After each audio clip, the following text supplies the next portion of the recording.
ಸಮಾಜದಲ್ಲಿ ಇವತ್ತು ಅಸಮಾನತೆ ಇದೆ, ಬಡತನ ಇದೆ, ಸಿರಿತನ ಇದೆ,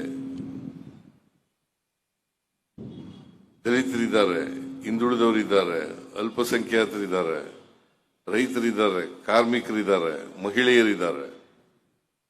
ವಾಸ್ತವ ಸ್ಥಿತಿಯನ್ನ ಜನರಿಗೆ ಸಮಾಜದ ಮುಂದೆ ಇಡತಕ್ಕಂಥ ಕೆಲಸವನ್ನು ಸಿನಿಮಾಗಳು ಮಾಡುತ್ತವೆ. ಅದನ್ನು ಬಹಳ ಯಶಸ್ವಿಯಾಗಿ ರಾಜ್ಕುಮಾರ್ ಅವರು ನಟಿಸಿರ್ತಕ್ಕಂಥ ಅನೇಕ ಸಿನಿಮಾಗಳಲ್ಲಿ ನಾವು ನೋಡಲಿಕ್ಕೆ ಸಾಧ್ಯ.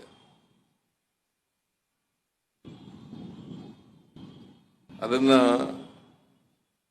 ನಮ್ಮ ಜೀವನ ಏನಿದೆ ಅದಕ್ಕೆ ಇವತ್ತು ಅಂತಾರಾಷ್ಟ್ರೀಯ ಚಲನಚಿತ್ರೋತ್ಸವ ಯಾಕೆ ಮಾಡ್ತಿದ್ದೀವಿ ಅಂತಂದ್ರೆ, ಬೇರೆ ದೇಶಗಳ ಜನಜೀವನ ಅರ್ಥ ಆಗಬೇಕು, ಅಲ್ಲಿ ಪಾಲಿಟಿಕ್ಸ್ ಅರ್ಥ ಆಗಬೇಕು, ಅಲ್ಲಿ ಸಮಾಜ ಅರ್ಥ ಆಗಬೇಕು, ಅಲ್ಲಿರ್ತಕ್ಕಂಥ ಪುರುಷರು ಮಹಿಳೆಯರು ಇವ್ರಿಗೆ ಇರ್ತಕ್ಕಂಥ ಅಸಮಾನತೆ ಅಥವಾ ಸಮಾನತೆ ಇರ್ತಕ್ಕಂಥದನ್ನ ಅರ್ಥ ಮಾಡ್ಕೊಳ್ತಕ್ಕಂಥದ್ದು ಅತ್ಯಂತ ಅವಶ್ಯ ಅಂತಕ್ಕಂಥ ಮಾತುಗಳನ್ನು ಈ ಸಂದರ್ಭದಲ್ಲಿ ಹೇಳಲಿಕ್ಕೆ ಬಯಸ್ತಾ ಇದ್ದೇನೆ. ಅದಕ್ಕೆ ನಾವು ಈ ಬೇರೆ ದೇಶದಲ್ಲಿರ್ತಕ್ಕಂಥ ಜೀವನ, ಅಲ್ಲಿರ್ತಕ್ಕಂಥ ಸಮಾಜದಲ್ಲಿರ್ತಕ್ಕಂಥ ಅಸಮಾನತೆ ಅಥವಾ ಸಮಾನತೆ ಇದನ್ನ ನಾವು ಅರ್ಥ ಮಾಡ್ಕೋಬೇಕಾಗ್ತದೆ. ಅದಕ್ಕೋಸ್ಕರ ಇದು ಒಂದು ಸುವರ್ಣಾವಕಾಶ. ಈ ಸುವರ್ಣಾವಕಾಶವನ್ನು ಬಳಸಿಕೊಂಡು ನಾವು ಸಮಾಜದಲ್ಲಿ ಬದಲಾವಣೆಯನ್ನು ತರ್ತಕ್ಕಂಥ ಕೆಲಸವನ್ನು ಮಾಡಬೇಕು. ಸಮಾಜದಲ್ಲಿ ಬದಲಾವಣೆ ಆಗದೆ ಹೋದರೆ ಸಿನಿಮಾಗಳು ಬರೀ ಮನೋರಂಜನೆಗಾಗಿ ಇರ್ತಕ್ಕಂಥ ವಸ್ತುಗಳಾಗ್ತವೆ ಅಂತಕ್ಕಂಥ ಮಾತುಗಳನ್ನು ಹೇಳಲಿಕ್ಕೆ ಬಯಸ್ತಾ ಇದ್ದೇನೆ. ನಾವೆಲ್ಲರೂ ಕೂಡ ಮನುಷ್ಯರು. ನಾವೆಲ್ಲರೂ ಮನುಷ್ಯರಾಗಿ ಬಾಳ್ತಕ್ಕಂಥದ್ದು, ಮಾನವರಾಗಿ ಬಾಳ್ತಕ್ಕಂಥದ್ದು ಅತ್ಯಂತ ಅವಶ್ಯ ಅಂತಕ್ಕಂಥ ಮಾತುಗಳನ್ನು ಈ ಸಂದರ್ಭದಲ್ಲಿ ಹೇಳಲಿಕ್ಕೆ ಬಯಸ್ತಾ ಇದ್ದೇನೆ. ನಾವು ಯಾವುದೇ ಕಾರಣಕ್ಕೆ ಪ್ರತಿ ವ್ಯಕ್ತಿಯನ್ನು ಕೂಡ ಪ್ರೀತಿಯಿಂದ ಕಾಣ್ತಕ್ಕಂಥ, ಸ್ನೇಹದಿಂದ ಕಾಣ್ತಕ್ಕಂಥ ಕೆಲಸವನ್ನ ಮಾಡಬೇಕಾಗ್ತದೆ. ಅದು ಮಾಡಿದಾಗ ಮಾತ್ರ ನಾವು ಸಮಾಜವನ್ನ ಕಟ್ಟಲಿಕ್ಕೆ ಸಾಧ್ಯ ಆಗ್ತದೆ, ಮನುಷ್ಯ ಸಮಾಜವನ್ನು ಕಟ್ಟಲಿಕ್ಕೆ ಸಾಧ್ಯ ಆಗ್ತದೆ.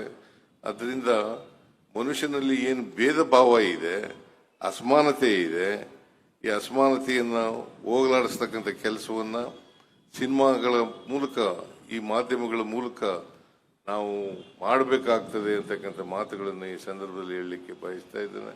ಅದರಿಂದ ಈ ಬೇರೆ ದೇಶಗಳಲ್ಲಿ ನಮ್ಮ ಜನಜೀವನ ಹೇಗಿದೆ, ಈ ದೇಶದಲ್ಲಿ ಹೇಗಿದೆ, ಯಾಕೆ ಹೀಗಾಗಿದೆ, ಅಲ್ಲಿ ಯಾಕೆ ಬದಲಾವಣೆಗಳನ್ನು ಕಾಣಲಿಕ್ಕೆ ಸಾಧ್ಯ ಆಗ್ತದೆ, ಇಲ್ಲಿ ಇನ್ನೂ ಬದಲಾವಣೆಗಳು ಇನ್ನೂ ಯಾಕೆ ಆಗಿಲ್ಲ ಅಂತಕ್ಕಂಥ ಚಿತ್ರವನ್ನ, ವಾಸ್ತವಿಕತೆಯನ್ನ ನಾವು ಅರ್ಥ ಮಾಡ್ಕೊಳ್ತಕ್ಕಂಥದ್ದು ಅತ್ಯಂತ ಅವಶ್ಯ. ಇದರಿಂದ ಈ ಅಂತಾರಾಷ್ಟ್ರೀಯ ಚಲನಚಿತ್ರೋತ್ಸವ ಮಾಡೋದ್ರಿಂದ ಒಂದು ಆ ದೇಶದ ನಿಮಗೆ ಚಲನಚಿತ್ರ ನಿರ್ಮಾಣ ಆಗ್ತಕ್ಕಂಥದ್ದು ಮತ್ತೆ ಅದರ ಉದ್ದೇಶಗಳು ಏನು ಅಂತಕ್ಕಂಥದ್ದು ಅರ್ಥ ಆಗ್ತದೆ. ಇಲ್ಲಿ ನಮ್ಮ ದೇಶದಲ್ಲಿ ಇರ್ತಕ್ಕಂಥದ್ದು ಮಾಡ್ತಕ್ಕಂಥದಕ್ಕೆ ನಮ್ಮ ಸರ್ಕಾರ ಎಲ್ಲ ರೀತಿಯ ಸಹಕಾರವನ್ನ, ಬೆಂಬಲವನ್ನ ಚಲನಚಿತ್ರ ನಿರ್ಮಾಣಕ್ಕೆ, ಚಲನಚಿತ್ರ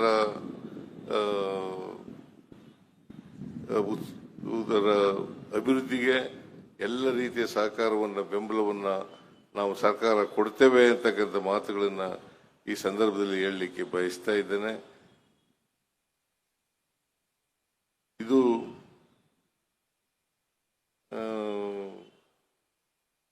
ನಮ್ಮ ಬದುಕನ್ನ ಹಸನು ಮಾಡ್ಕೊಳ್ತಕ್ಕಂಥದ್ದು ಹೇಗೆ ಅಂತಕ್ಕಂಥದ್ದನ್ನ ನಾವು ಕಲ್ತ್ಕೋಬೇಕಾಗ್ತದೆ. ಅದು ಕಲ್ತಾಗ ಮಾತ್ರ ಸಾಧ್ಯ ಆಗ್ತದೆ. ಅಂತ ಸಿನಿಮಾಗಳು, ಕನ್ನಡ ಸಿನಿಮಾಗಳು ಬರಲಿ ಅಂತೇಳಿ ನಾನು ಈ ಸಂದರ್ಭದಲ್ಲಿ ಆಶಿಸಿ ಈ ಚಲನಚಿತ್ರೋತ್ಸವ ಯಶಸ್ವಿ ಆಗಲಿ ಅಂತ ಹಾರೈಕೆಯನ್ನು ಮಾಡಿ ನಾನು ಮಾತುಗಳನ್ನು ಮುಗಿಸ್ತೇನೆ.